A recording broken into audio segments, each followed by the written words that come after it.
예, 안녕하세요. 예, 이게 동신교회 인심이 별로 안 좋네요. 인사를 안 해주시고. 안녕하세요. 예, 반갑습니다. 예, 이제 좀 할 맛이 나네요. 예, 소개해 주신 대로 제가 실천신학대학원 대학교의 교수로 있습니다. 저희 학교는 목사님들이 이제 재교육하러 목회 한 10년 하고 오는 학교입니다. 그래서 다들 남자들만 있습니다. 근데 여기 왔더니 여학생들이 이렇게 많아가지고 지금 내가 이게 떨려가지고 제가 여학생을 잘 만날 일이 없어가지고 두근두근합니다. 저 오래 쳐다보지 마시고 한 10초 지난 다음에 이쪽 쳐다보고 이렇게 눈이 마주치면은 큰일 납니다. 예. 제가 그 어디 이렇게 강의 가고 하면 뭐 지금 뭐 시간은 뭐 많지 않지만 제가 어디 강의 가고 하면은 농담 한마디 하고 시작합니다. 농담이 잘 통하면 계속 농담을 할 거고 아니면 진지하게 할 거고 뭐 이렇게 합니다. 예. 옛날에 그 어떤 할아버지가 이제 시골에 계셨어요. 그랬는데 친척한테 전화가 왔어요. 그래가지고 하는 말이 우리 아들 결혼한다고 결혼식에 오시라고. 그래서 몇 월 며칠 날 알았다고. 그랬어요. 그랬더니 어디서 하냐 그랬더니 저쪽 그 강남 고속터미널 뒤에 가면 메리어트 호텔이라고 있어요. 거기서 한다고. 그랬는데 할아버지가 이게 알아들을 수가 있나? 시골 할아버지가. 그래서 어디 그랬더니 메리어트 어디 메리어트인데 이게 안 돌아가는 거예요. 그래서 결국 이제 본인이 정리를 했어요. 알았다고 내가 메리아스 호텔로 가겠다. 메리아스로 정리를 했어요. 익숙하게 메리아스로 정리를 했어요. 당일이 됐어요. 서울역에 내렸어요. 택시를 탔어요. 어디 가자고 그래야 돼요?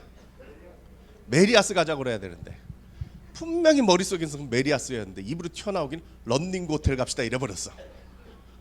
근데 이 할아버지 지금 모르는 거예요. 자기가 지금 뭐라고 얘기를 했는지. 그럴 때 있잖아요, 그죠? 머릿속하고 입하고 다르게 나간 걸 모르는 거죠. 넋을 놓고 택시를 타고 갔는데 택시가 딱 섰는데 이거 메리아스에 내린 거예요. 할아버지가 그때 알았어. 그래가지고는 당신 대단하다고, 내가 메리아스도 아니고 런닝구 가자고 그랬는데 이걸 어떻게 내려줬냐고 그랬더니 그 택시기사가 이건 아무것도 아니라고, 얼마 전에 예술의 전당 가는데 손님이 전설의 고향 갑시다 그런데 자기 내려줬대. 야, 그죠? 통하는 것 같다. 재밌어요? 하나 더 할까요? 그 어느 교회 이제 목사님이 나이가 지긋하신 이제 은퇴를 앞둔 목사님이 계셨어요. 이제 은퇴하기 전에 우리 교회가 어떻게 돌아가는가 이제 궁금해서 유년부 담당, 초등학교 1, 2, 3학년 담당하고 있는 전도사님한테 당신 이제 어른 예배 와서 설교하고 나랑 바꾸자고, 내가 그날은 내려가서 이제 설교를 하겠다. 예배 인도를 바꿔서 하자. 그랬어요. 당일이 됐어요. 내려갔어요.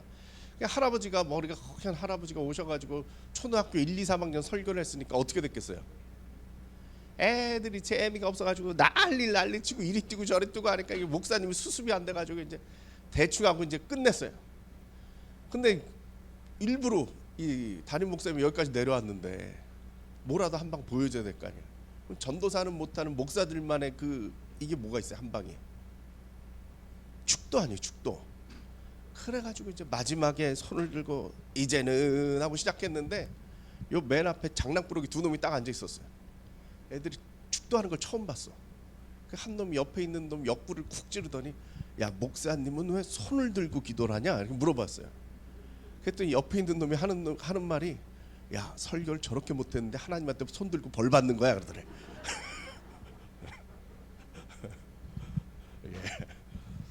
제가 이런 얘기만 하라도 내가 이제 얘기를 할 텐데 일단 강의를 해야죠.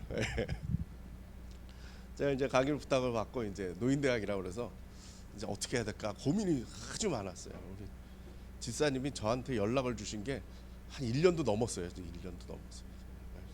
훨씬 전부터 와서 강의하라고 그래서 약속 잡았다가 코로나 때문에 못해서 뭐 이렇게 해가지고 이제 우여곡절 끝에 왔어요. 그래서 제가 어르신들한테 어떤 내용을 해야 될까? 뭐 저보다 인생을 훨씬 더 많이 하시고 신앙생활도 저보다 더 많이 하셨는데 뭐 거기다가 이제 일반 강의라고 전 생각을 해가지고 교회 강의는 제가 아주 쉽게 할 텐데 일반인들을 대상으로 한 강의를 하려니까 여러모로 이제 주제 선정에 고민을 하다가 제가 어디 가면 일반인들 대상으로 한 강연을 할 때 주로 가끔씩 하는 강연인데 함께 좀 나눠보려고 합니다. 근데 제가 이 강의를 보통 어디 가서 한 막 2시간 반 뭐 이렇게 하거든요. 근데 지금 제가 딱 시간을 보니까 40분 만에 끝내야 돼요. 날라갈 거예요, 제가 지금. 제가 말이 워낙에 빠른 사람인데 더 날라가면 못 알아들을 수가 있어요. 그러면 이제 이따 밥 먹을 때 아까 그 사람이 뭐래디 하고 서로 물어보시고 확인을 해보세요. 확인을 해보시고, 지금은 그냥 좀 답답해도 참으시고, 그리고 중간에 전화벨 울리면 1,000원 내기예요. 벌금 1,000원씩 내는 거예요. 확인하세요. 나중에 1,000원 나 안 낸다 하지 마시고. 오늘은 이제 한국 문화에 대해서 이야기를 할 겁니다. 그래서 그게 오늘날 우리하고 무슨 관계가 있느냐 이런 얘기입니다. 제가 얘기하고 싶은 거는 행복에 대한 겁니다. 행복하다라는 거는 뭐 어떤 걸까요? 제가 이렇게 물어보면 사람들이 다들 이런 얘기를 합니다. 예를 들어서 세상에서 얘기하고 있는 한 20억은 있어야 된다. 얼마가 있어야 돼? 내 집은 있어야 된다. 내지는 내 자식이 뭐가 출세한 놈이 하나라도 있어야 되고, 이 자식들이 그래도 나한테 그래도 연락도 하고 뭐 일주일에 한 번이라도 뭐 연락하고 찾아오고 뭐 한 달에 한 번이라도 찾아오기라도 하면 뭐 행복한 뭐 이런 기준들이 있잖아요. 근데 이 기준을 도달하면 행복할까요? 아니더라고요. 저도 주변에 많이 봤는데 돈 많으면 행복할 줄 알았는데 돈 때문에 복잡해요. 난 돈 많은 어르신 쳐놓고 행복하신 분을 내가 본 적이 없어요. 왜냐하면 자식들이 와가지고 계속 어떻게든 이걸 땡겨야 되는데 뭐 이런 거 하고 있잖아요. 정말 이게 말이 길어지면 복잡하니까 제가 뺄게요. 돈으로 행복하신 분을 제가 본 적이 없어요. 오히려 더 복잡하지. 내지는 뭐 기준 잡은 것들이 실은 그런 것들은 흔들리고 그거를 이루고 난 다음에는 그렇게 행복하지가 않더라고요. 결국 가치관이에요. 어떤 생각을 갖느냐, 이거 우리가 다 알고 있는 내용 아니겠습니까? 가끔씩 사람들이 실수하는데 네이클로바를 찾아요. 네이클로바를 찾아요. 네이클로바의 그 뜻이 뭐냐? 행운이에요. 행운이에요. 행복이에요. 행복은 어떤 거예요? 세이클로바예요. 세이클로바의 이름은 행복이에요. 그래서 무슨 얘기를 하느냐? 사람들이 한 번에 행운을 차지하려고 세이클로바를 밟고 돌아다닌다.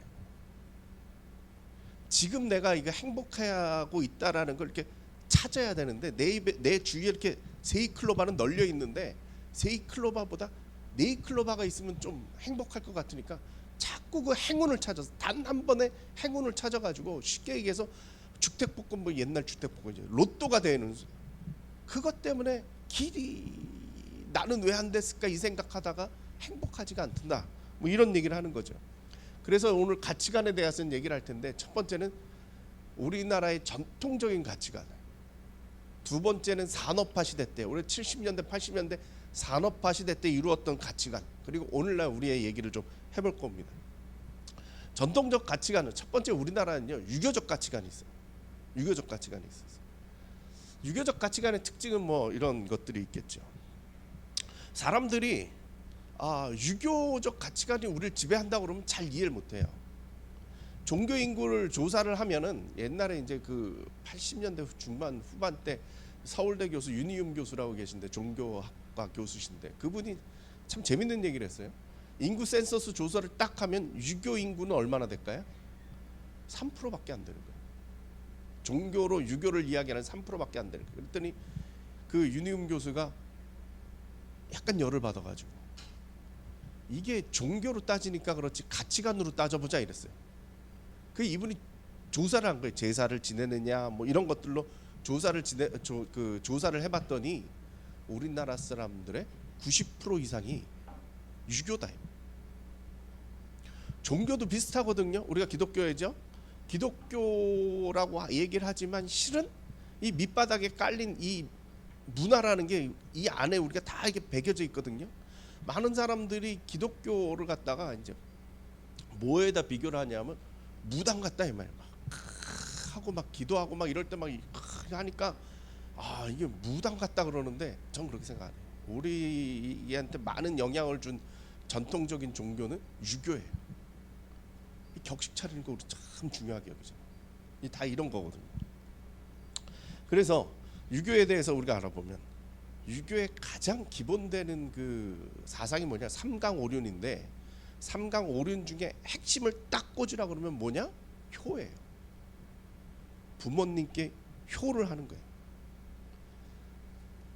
유교 그러면 우리가 무슨 생각이 나느냐? 충효 사상이에요. 그 충이 먼저다 생각할 수 있는데 기본적인 그 생각은 뭐냐? 효예요. 군사부 일체라고 그러는데 군이 앞에 나와 있으니까 임금님이 우선이다 생각할 수 있는데 그게 아니라 아버지의 확대예요. 아버지가 넓게 생각하면 스승님이 되고 그 아버지의 또 다른 큰 모습이 임금님이에요. 이걸 어디서 알 수 있느냐? 3년상이라고 들어보셨죠? 부모님이 돌아가시면은 그 부모님 돌아가시기 한 죄인이다 이래가지고 뭐 자기의 지위가 어떻든지 간에 묘지 앞에서 초막을 짓고 3년을 지내요. 근데 옛날 조선시대 때 보면요, 암만 높은 재상을 했을지라도 부모님이 돌아가시면 그 관직을 탁 털고 가서 3년을 지내요.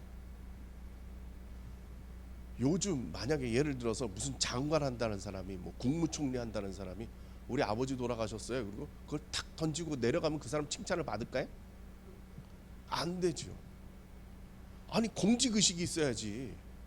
어떻게 부모님 돌아가셨다고 거기서 3년을 지내고 와? 그럼 장관은 어떻게, 나라는 어떻게?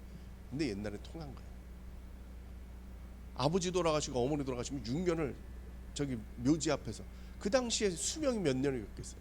한 4, 50년 살았는데 거기에 6년 빼고 나면 몇 년이 남아요? 한참 때 6년을 빼고 나면. 근데 했다 이 말. 이게 무슨 얘기예요? 효가 중요한 거예요. 막스 베버라고 이제 유명한 사회학자가 있어요. 그 사회학자가 뭐라고 그랬느냐? 이 기독교와 자본주의 정신 뭐 이런 책이 아주 유명하거든요. 여러분 들어보셨을 거예요. 근데 그분이 이제 지금으로부터 한 100년 전인데 그 100년 전에 뭐라고 얘기를 했느냐? 자본주의가 발달되기 위해서는 이 청교도 정신, 기독교의 근면하고 성실한 정신이 뒷받침이 됐다. 그러면서 세계 종교를 쫙 훑는데 아시아에서는 자본주의가 발달할 수가 없다. 왜? 가족이 너무 세요. 그러니까 합리적이지가 않은 거예요.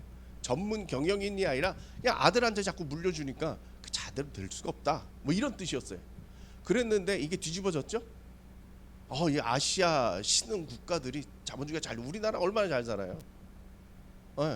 그걸 보니까 이 사람 뭐 잘못된 게 아니냐 뭐 이런 생각이 들 정도로 많이 온다. 근데 지금 와서 보니까 어떻게 됐어요? 문제가 많아요. 그죠? 견제가 안 되니까. 그 발달될 땐 좋았는데 나중에 지나다 보니까 요건 좀 고쳐야 될 때가 아닌가 뭐 이런 생각이 들게 되는 거죠. 두 번째로 넘어가 있습니다. 일반 민중들의 가치관입니다.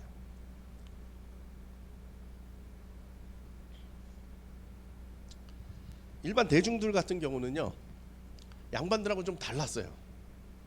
우리나라는 참 특이한 거예요.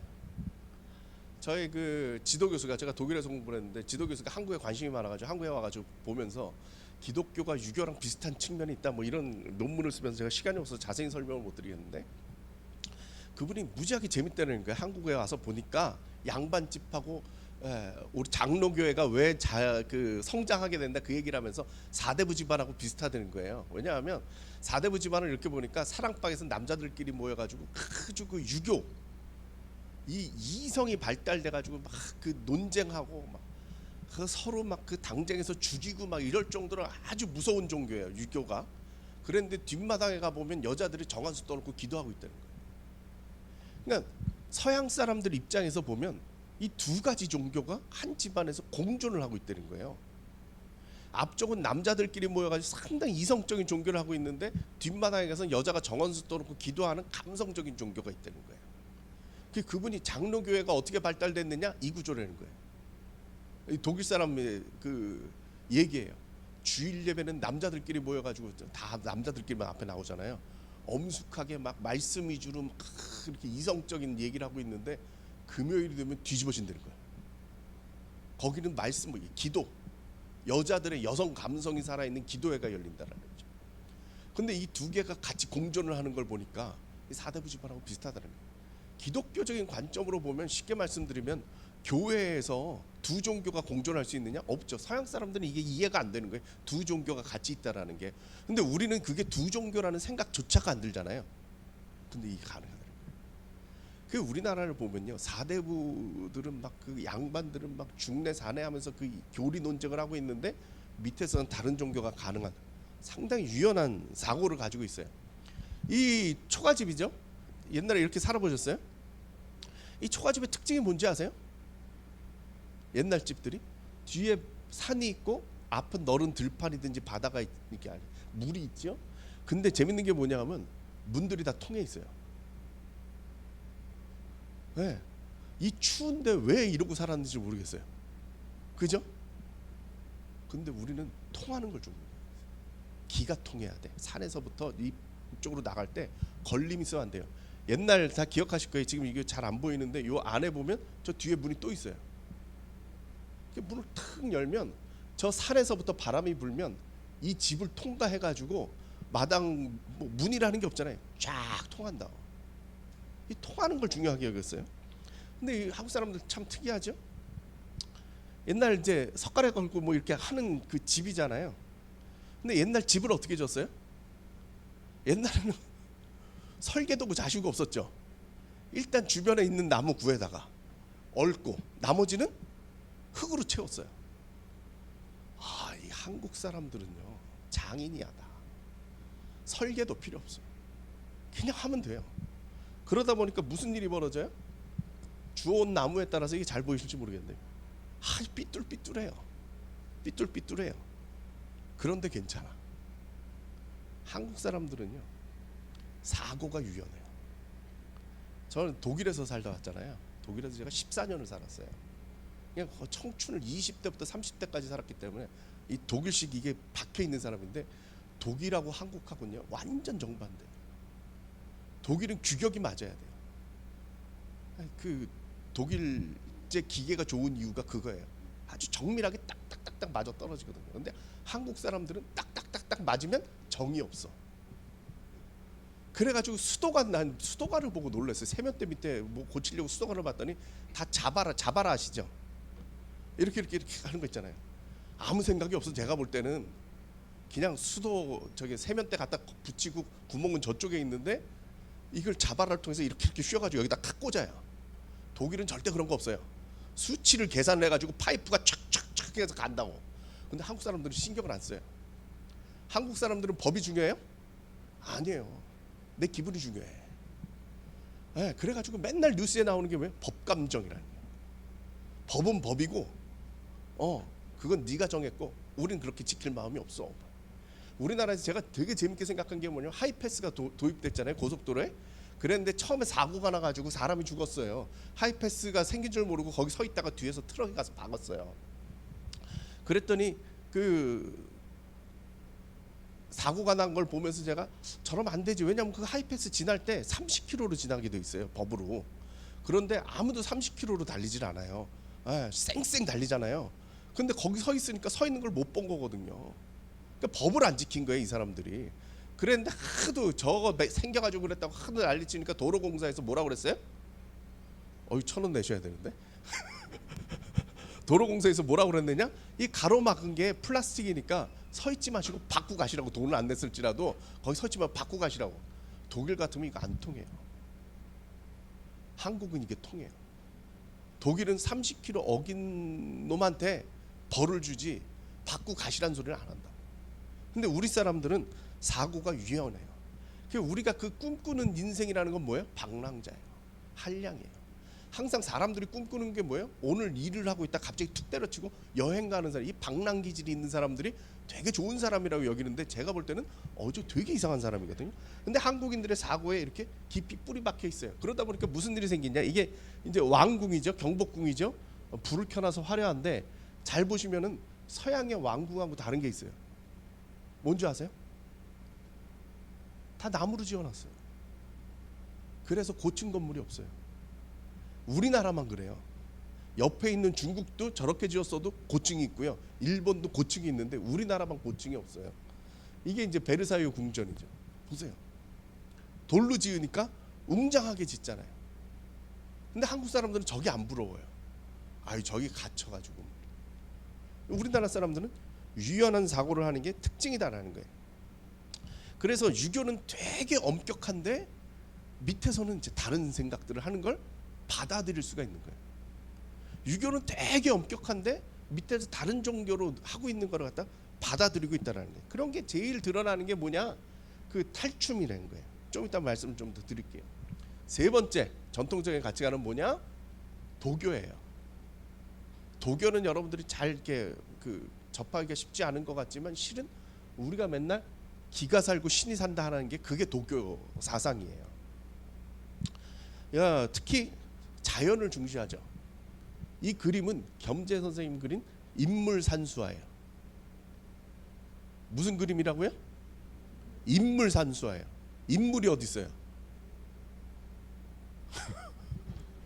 인물이 요 밑에 있어. 인물산수하면 인물이 얼굴이 이만하게 나와야 될 거 아니에요. 우리 동양 사람들은 이 도교 사상이 있어가지고요. 자연 무의 사상. 인간은 필요 없어요. 저 인물 산수한데 산수만 그려놓고 저 밑에다 사람을 그려놨다. 무슨 얘기냐? 이 자연 세계가 돌아가는 데 있어서 인간은 작은. 그래서 그걸 느껴야 돼. 그게 뭐야? 길을 느낀다라는 거예요. 길을 느낀다라는 거예요. 그래서 보면 이런 거죠. 옛날 저희 조상들은 풍류가 있었어요. 저렇게 경치 좋은 데다가 저거 딱 화놓고선요. 지금 이제 옥천 상춘정이라고 그래요. 어딘지 저기 가지고 양반들이 앉아가지고 둥그렇게 앉아서 도자기 하나 딱 갖다 놓고 백자 하나 갖다 놓고 하루 종일 그거 감상하면서 얘기 나누는 게 그게 노는 거였어요. 말도 안 되죠 요즘은. 느낌. 내지는 매화까지 하나 꺾어다 놓고 매화꽃 보면서 하루 종일 시조 읊고 이런 거였어요. 풍류가 있었다 이 말이죠. 풍류가 있었어요. 근데 또 이런 문화도 있어요.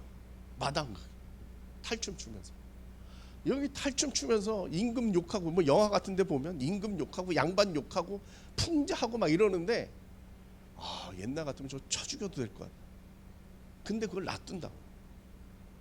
또 양반들은 아주 매화까지 하나 꺼놓고 하루 종일 그걸 감상하는 풍류가 이게 높은 하이 클래스의 문화가 있었는데 이 밑에서는 이런 걸 할 수 있는 양년된 모습이 있었다라는 거예요. 이게 우리들한테 가치 있죠. 기가 살아가지고 뛰어다니잖아요. 이걸 서양 사람들이 이해를 못해요. 제가 좀 더 설명을 드릴게요. 그래서 나타난 게 이런 거죠. 언제예요? 2002년도 월드컵 할 때. 사람이 이렇게 기어 나올 수가 있어요. 여기 교회는 어떤지 모르겠는데 그때 막 교회에서 저 붉은 악마라 그래 저 악마를 물리쳐야 된다 그래가지고 화이트 엔젤스 해가지고 흰옷 입고 천사가 나타나가지고 막 이런 것도 하고 막 이랬어요 교회에서. 그래가지고 막 반대하고 난리를 쳤는데 일단 시작해가지고 기가 확 나니까 어떻게 됐어요? 교회 스크린 있겠다 단체로 와가지고 여기서 다 이게 뿔 달고 모여가지고 응원하고 그랬잖아요. 동신교회는 안 했어요? 했어요? 그냥 했다. 이게 하면 우린 흥분을 하는데 그 흥분이 뭐냐? 기가 사는 거예요. 이때 아주 그냥 웃겼어요. 병원에 사람들이 다쳐가지고 많이 왔는데 가장 많이 온 사람이 누구냐? 20대 아가씨들이 제일 많이 실려왔어요. 이 여자들이 제일 듣기 싫어하는 얘기가 뭐냐 하면 축구 얘기하는 거 제일 싫대요. 그 다음에 싫어하는 얘기가 군대 얘기하는 거죠. 제일 싫어하는 얘기가 뭐예요? 군대에서 축구한 얘기를 제일 싫어한대잖아요. 그런데 이 20대 여자들이 왜 병원에 실려왔느냐? 여기 섞여가지고 흥분해가지고 너무 응원을 하다가 아직 약한 여자들이니까 팔목 다치고 어깨 다쳐가지고 끌려온 사람들이 제일 많았다는 거예요. 왜 그래요? 휩쓸려가지고 그냥 난리가 난 거죠. 이게 2002년도에 있었던 일이잖아요. 그래서 어떻게 됐어요? 응원을 막 죄송합니다 제가 말이 험해서 미친 듯이 한 거죠. 그랬더니 선수들이 이 기를 받아가지고 축구를 하는데 이 변방에 축구의 변방에 있던 대한민국이 4강을 갔잖아요. 이건 기적이에요. 다 세계적으로 유명한 나라들을 다 물리쳤는데 그때 우리나라한테 패한 나라들이 뭐 세계 1등 하고 있었던 나라들이 다 포르투갈, 스페인 뭐 이러면서 다들 이탈리아 뭐 이런 데 다 물리쳤잖아요. 2002년도에. 그랬는데 그 다음 축구 때 우승을 누가 했느냐? 이태리가 했어요. 안정한 꼴 때문에 무너졌잖아요. 저 나라가. 그러니까 절치부심 4년 동안 칼을 갈아가지고 그 다음에 우승했어요. 저 우승한 팀 우리가 한때 꺾은 적이 있어요. 이거는 이성적으로는 설명이 안 돼요. 그 다음 2006년 월드컵이죠. 2010년 월드컵 1등은 누가 했느냐? 포르투갈이 했어요. 스페인이 했어요. 여기도 우리한테 졌잖아요. 네. 어떻게 졌겠어요? 기에 눌려가지고. 이런 걸 보면 뭐가 우리나라 사람들은요 폭발하는 힘이 있어요. 그래서 항상 우리가 하는 얘기가 뭐예요? 기가 살아야 돼. 네. 판자촌 살아본 적 있으세요? 미국의 그 사회학자들이 여기 판자촌에 와가지고 놀랬어요. 미국의 그 슬럼가라고 그러죠. 미국의 판자촌엔 사람들이요 뭐가 이렇게 정부에서 돈만 나오면 그날로 다 까먹고 끝나요. 근데 한국 사람들은요 저기 살았는데도 오늘 굶어도 자식 새끼들 길을 살리느라고 학교를 보내. 오늘 굶어도 땅 팔아가지고 애들 학교를 보내. 내가 판자촌을 살아도 자식 기는 안 죽이겠다 이거죠. 네? 이게 아주 신기한. 그래서 대한민국이 산 거예요. 기 안 죽으려고 기를 쓰고 살다가 기를 쓰고 살았잖아요 우리가. 그래가지고 요즘 저기 좀 과해졌죠. 애들이 식당에서 맨날 뛰어다닌다 이 말이죠. 정신없다고 애 혼내면 어떻게 돼요? 우리 새끼 기 죽였다고 난리가 나잖아요. 이게 우리들 심정이에요. 그래서 기를 중요한다. 이게 바로 이제 도교적인 생각이다 이 말이죠. 이게 이제 전통적인 사상이에요. 이게 이어받아서 폭발을 한 게 어딨냐? 산업화 시대예요. 저 빨리 가야 돼요. 경부고속도로. 저는 이거 정말 의문이에요. 정말 놀라운 일이에요. 이게 지금 1971년도에 지었거든요. 그러니까 지금 한 50년 된 거예요. 작년에 50주년을 했어요. 제가 그날 50주년에 제가 글을 썼어요. 기념 글을 썼어요. 이제 언론에다가 글을 썼어요. 제가 그 라오스라는 나라를 가보니까요 지금도 고속도로가 없어요. 동남아 국가들 예를 들어서 필리핀 같은 나라 가보죠. 우리보다 훨씬 잘 살았던, 이 당시에 우리나라보다 훨씬 잘 살았던 나라인데 거기 고속도로 없어요. 웬만하면 고속도로 짓는 나라들 지금 동남아도 다 없어요. 이게 그 당시 고속도로 지었을 때 벌판에 보세요. 차가 지금 한 10대 있어요 여기. 네? 저때 저 고속도로 지을 때 사람들이 다들 반대했어요. 아니 나라에 차도 없는데 뭐 한다고 반대 운동하셨던 분 있으세요?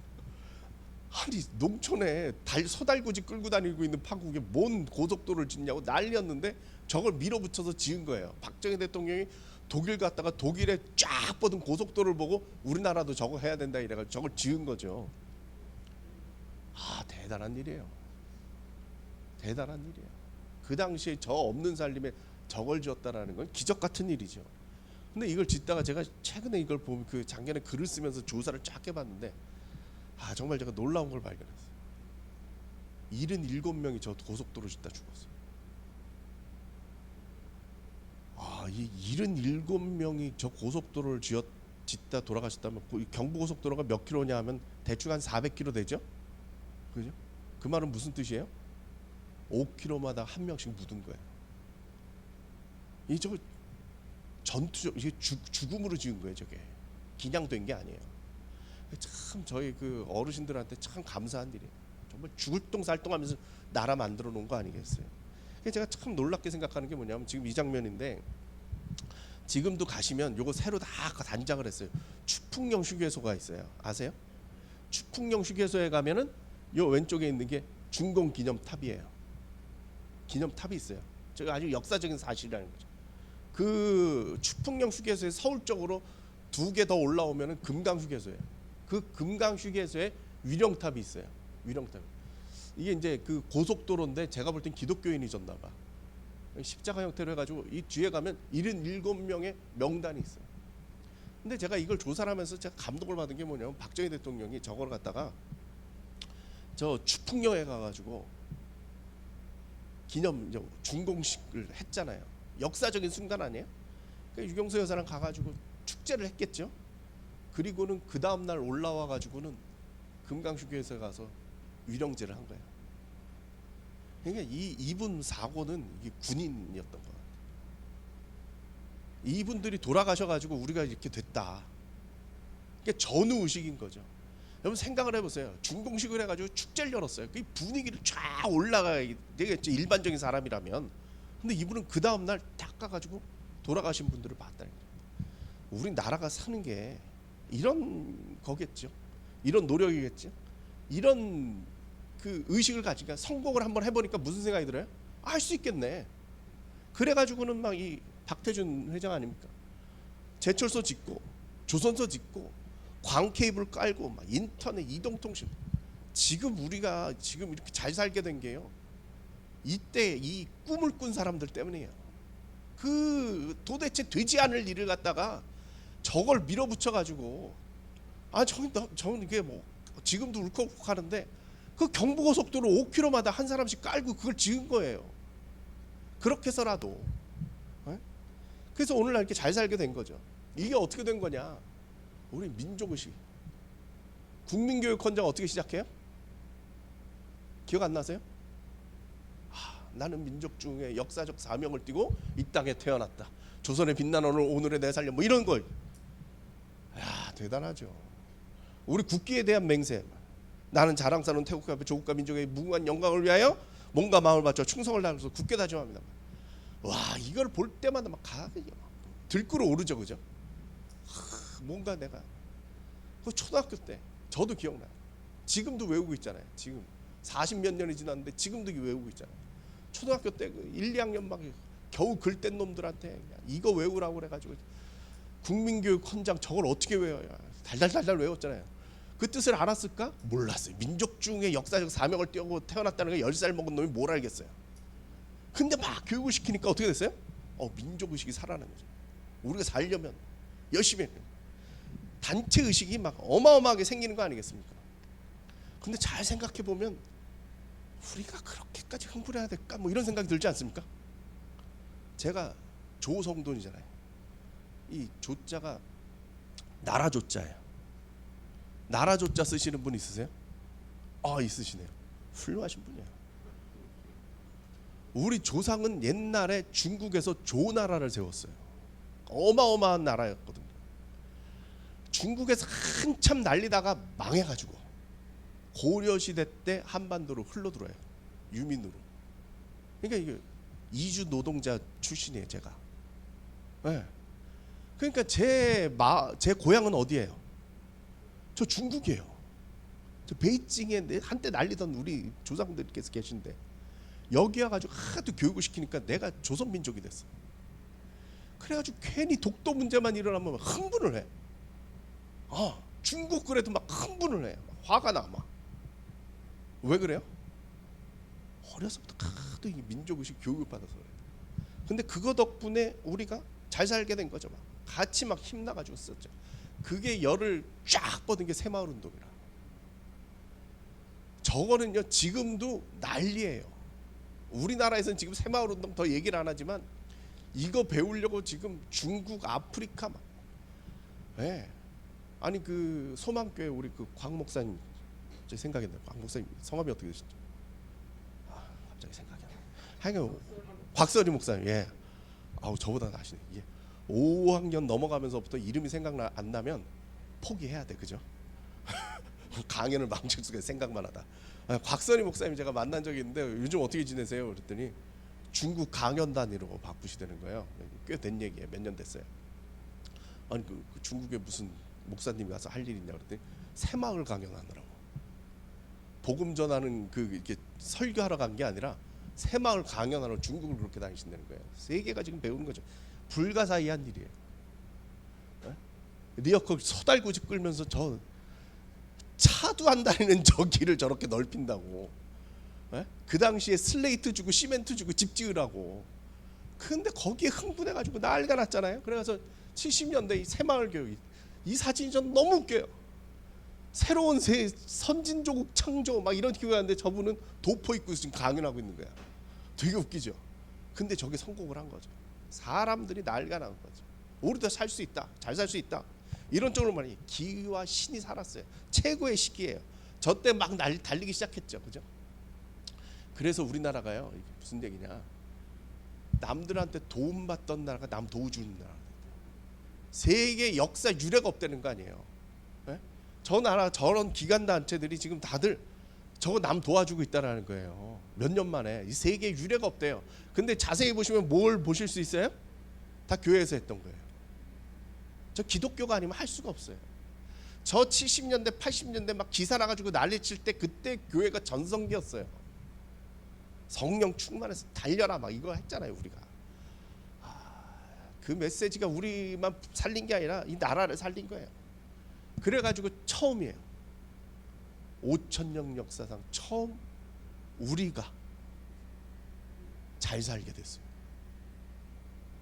어떤 분이 얘기하시는데 제가 그 말 와닿더라고요. 5,000년 역사상 이 나라에서 세 끼 밥 먹은 건 우리밖에 없다. 두 끼 먹기도 힘들었던 시대인데 지금 이 시대에 우리가 세 끼를 다 먹지 않냐. 이게 놀라운 거다 이 말. 인류 5,000년 역사상 처음이라는 거예요. 부자가 될 수 있다는 생각을 다 심어줬어요. 그래서 실제적으로 성공하기 세계에서 제일 발달된 나라가 우리나라예요. 외국의 학자들이 와가지고 한국 보면요 놀래 자빠져요. 아니 뭐 한다고 이렇게 성공하겠다고 이렇게 많은 베스트셀러, 그럼 1번부터 10번까지 어떻게 하면 성공할 수 있을까? 그런 것만 쭉 맨날 가르치는데 가능하니까 실제적으로 우리나라가 얼마나 잘 살게 됐어요. 여러분 이런 거 먹죠? 이천쌀, 임금님표 아니에요. 광주 도자기 쓰죠? 저 제주도에서 감귤을 우리 흔하게 먹죠? 이게 기적이라. 이거 옛날에 다 임금님한테만 가던 거예요.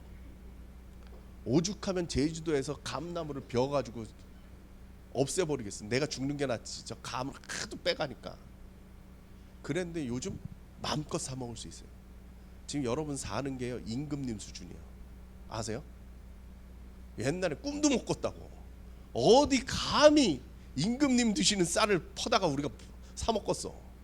근데 슈퍼 가서 돈만 내면 다 사 먹을 수 있어요. 귤을 어떻게 먹어요 우리가. 임금님이나 드시는 저 귤을 리어카에 대놓고 먹을 수 있잖아. 지금 무지하게 잘 살게 됐죠. 아유 10분 빨리 가야겠다. 그게 이렇게 발전하게 됐어요. 그런데 우리가요 이 도시화가 된 거예요. 다 서울 사실 서울 토박이가 얼마나 있어요 우리가. 그러다 보니까 뿌리가 뽑혀가지고 우리가 살고 있다 이 말이죠. 그게 지금 시대가 빨리 지나가고 있어요. 1차, 2차, 3차, 3차. 서양 사람들은 이걸 몇 년 걸린 줄 아세요? 300년 걸렸어요. 증기기관 나와서부터 시작해가지고 지금 4차 산업혁명까지 400년 걸렸는데 우리는 얼마 걸렸어요? 50년, 60년? 여기 계신 분들은 다 기억하실 거예요, 그죠? 우리 동네 전기 들어와가지고 불 켜고 박수 쳐보신 분, 뭐 다죠 뭐. 그 무슨 얘기예요? 우린 전기가 없었던 1차 산업혁명 시대에 살다가 내 눈으로 전기 들어오는 2차 산업혁명을 봤고 컴퓨터 들어오는 것도 봤고 요즘 4차 산업혁명 얘기하는 걸 봤다 이 말이죠. 서양 분들은 지금 300년 동안 이거 한 것 때문에 정신이 없어가지고 못 살겠다 이러고 있는데 우리는 이걸 50년 만에 한 세대 만에 끝내버렸어요. 그러니까 제정신이 아니에요. 정상으로 살 수가 없어요. 우리는 하도 빠르게 흘러가가지고. 그러니까 맨날 부자 돼서요 이런 소리만 하는 거예요. 생각이 없으니까 지금 그저 목표 하나만 두고 달린다 이 말이죠. 그랬더니 요즘 문제가 이게 생기는 거죠. M4 세대가 생기는 거예요. 왜? 돈만 생각해요. 성공이 뭐라는 개념 정리가 안 된 거예요 우리가. 그러니까 돈으로만 이 인생을 계산을 해대니까 돈이 무너지니까 다 안 된대.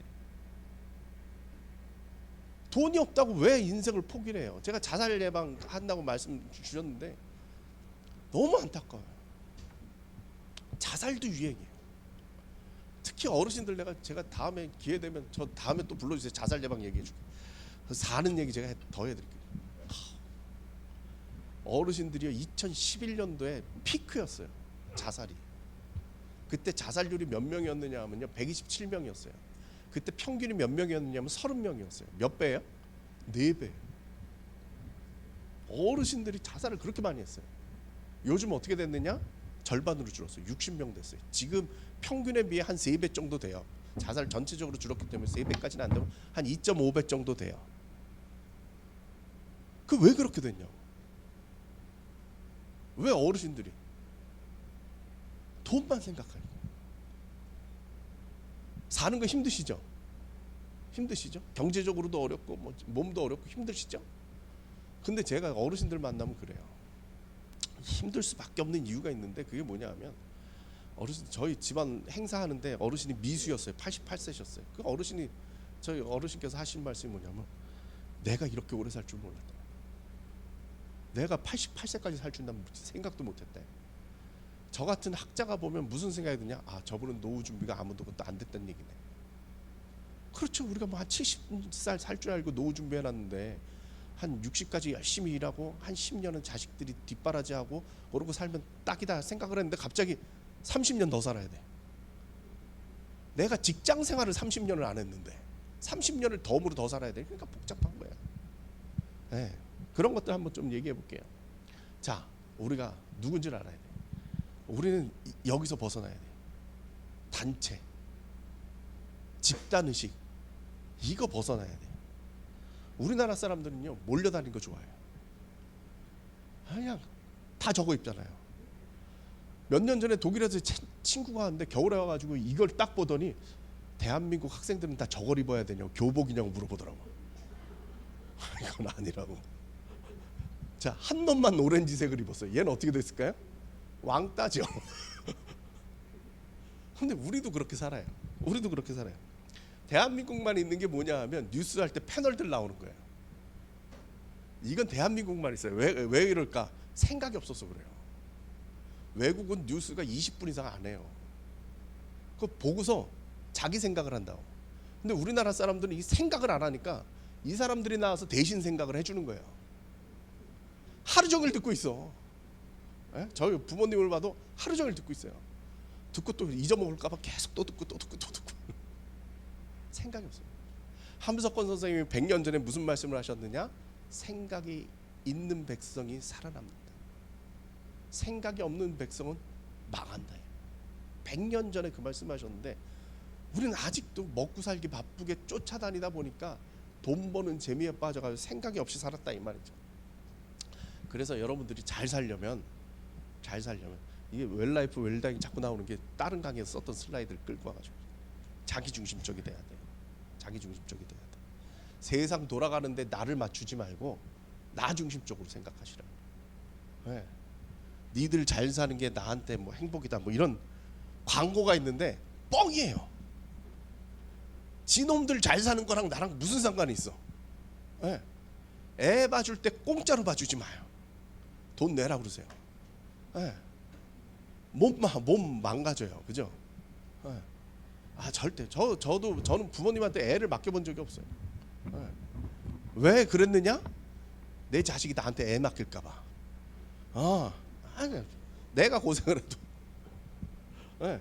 절대. 우리나라 사람들 SNS 카페인 우울증이라는 게 있어요. 카페인 우울증이라는 게 뭐냐? 카카오톡, 페이스북, 인스타그램 여기에 올린 걸 보고 젊은 애들이요 다 우울증 걸려요. 왜? 남들은 다 행복한 줄 알고 비교해가지고 다 우울증이 걸린다는 거예요. 우리 이렇게 살아야 돼. 나는 나야. 내 마음대로 살 거야. 건들지 마라. 말이죠. 저는 한국 사람들을 요즘은 참 특이한 것 같아요. 이 한국 사람 사진을 못 올려서 그러는데 한국 사람들 참 특이해요. 요즘은 다 자기 사진 찍어. 젊은 애들 보면 똑똑하게 사는 거예요. 제가 성지순례를 갔는데요. 사람들 보면요 다 자기 사진 찍고 있어. 그래가지고 예루살렘 가서 자 로마 가서도 나 어디 가서 찍었는지 줄 몰라요. 다 지 얼굴만 찍어놔가지고 여기 보세요. 어디 갔는지 어떻게 알겠어요? 다 지 얼굴만 했지. 다 지 얼굴. 그렇게 살아야 된다니까. 우리는 어르신들은 다들 이렇게 살았잖아요.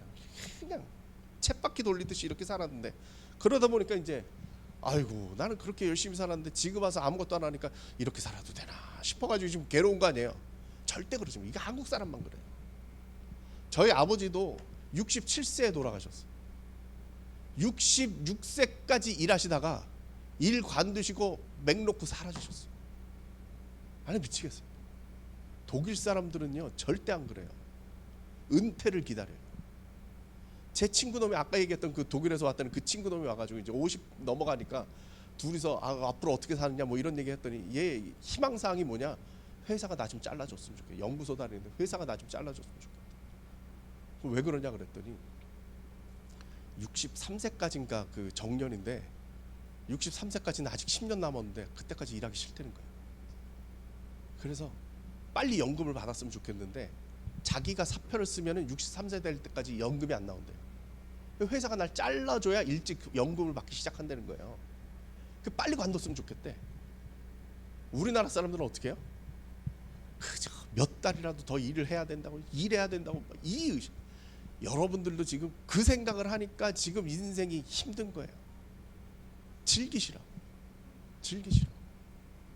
연금 좀 나오잖아요. 자식들 너희들끼리 잘 살아라 이런 말 하지 마시고 삥을 뜯으세요. 내가 니들 때문에 고생한 게 얼만데. 지금 다 저희 세대랑 좀 다르신 게 뭐냐 하면 새끼들 키우느라고 돈 다 썼잖아요. 특히 새끼 중에 그 사업하는 놈 있으면 미치죠. 그죠? 사업자금 대달라고 찾아와도 매몰차게 내치세요. 거기다 인생을 걸지 마세요.